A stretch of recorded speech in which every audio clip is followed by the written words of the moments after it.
I'm a little bit on the more serious side. This one's called I'm Not Cool, I'm Like Popeye.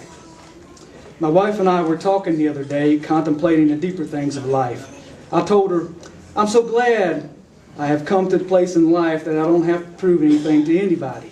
I don't have to wear baggy pants falling down to my knees, or my New York Yankees ball cap cocked to the side. I don't have to walk a certain way or listen to a certain type of music. I don't have to have a Bluetooth puking venom out of my ear. I don't have to be an avant-garde poet or the essence of cool. It's so liberating, you see. Popeye is one of my heroes.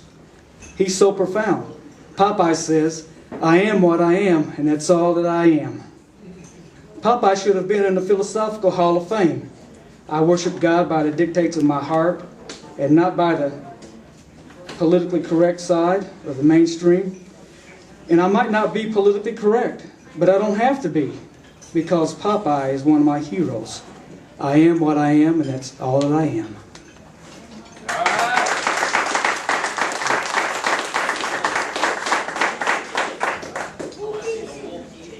How many out there are coal miners or have somebody that knows a coal miner?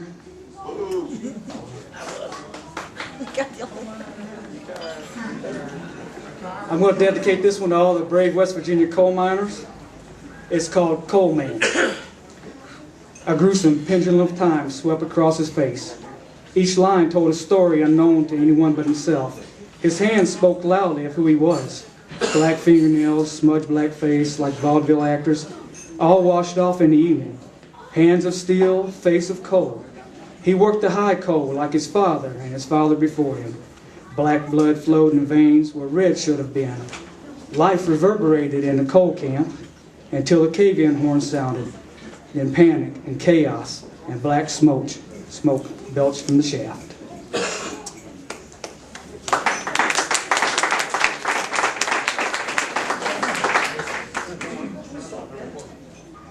This one's for Gary. And all you baby boomers out there, you know who you are. When I was 17, I had a car. It was a 1965 Mercury Comet Cyclone. We called it a super cyclone. And his nickname was Vomit. I don't know why they called it Vomit, but they called it Vomit. And this is called 1965 Vomit. Super shine, clean machine, hot from the factories of Detroit, 289 hypo with cutouts and slicks, black leather bucket seats with 4 on the floor, a love affair with a burgundy automobile called Lucille.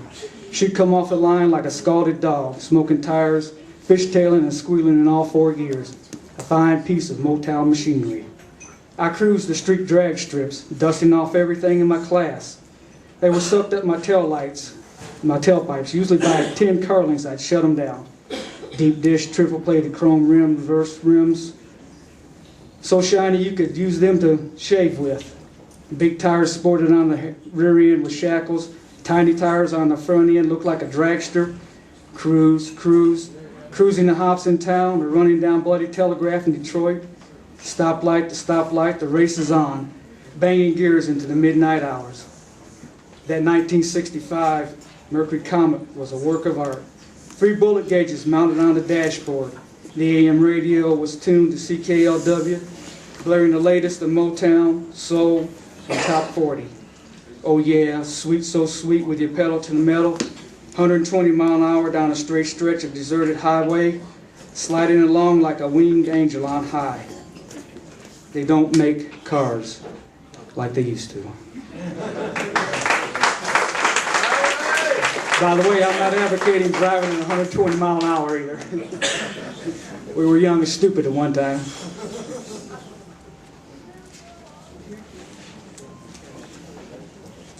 This next one's a little different. This is about an ongoing deadly social problem that we have in our country. It's called gang banging moonlight. Rat-tat-tat, busting caps tonight, wearing a stocking cap, death in sight, sporting gangbang colors, red and blue flannels, bringing on the dark flowers over the dark tunnels, fighting over one's turf, bloods and crips, for sure it's not worth a death trip, very low riders with hydraulic lifts, Dodge City gunfighters, through bodies, bullets rip. Streets splattered with blood, flowing in crimson red, gangs coming in like a flood, another body count said. 1,500 gangs in our country thriving and growing. And in the newspaper we see death and destruction sowing. Crime is at a peak, no relief in sight. Murderers row will seek another gangbanging moonlight.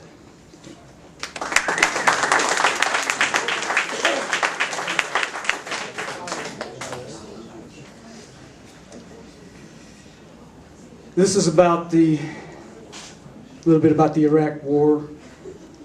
It's called No More 4 Dead in Ohio. Raging tempers on two separate sides, a war of attrition in the sand, marching, carrying signs and singing songs, trying to tell the masses what has gone wrong. Tear gas still smells the same. Nightsticks still carry a steam. Blood is still red like a river. Make no mistake, it's a war, not a conflict. Nothing is new under the sun. Flag-draped coffins are still in vogue. Do you know what I mean? Do you know what I mean?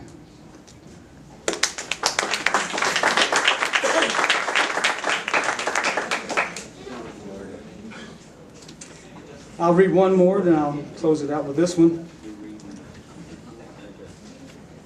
Like I said, when we were young, we were stupid sometimes, and this one's called Contraband. Contraband is everywhere, is clinging to our culture like a leech sucking blood from an unsuspecting bypasser. Contraband, zigzag, roach clip, crack pipe, headshot.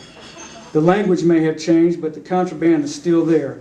It was there in '69 at my high school graduation bash, rolling and smoking joints and hash. The contraband was looming large. Time passes and I still contraband on the horizon, still stalking its prey, waiting for the opportunity to feast.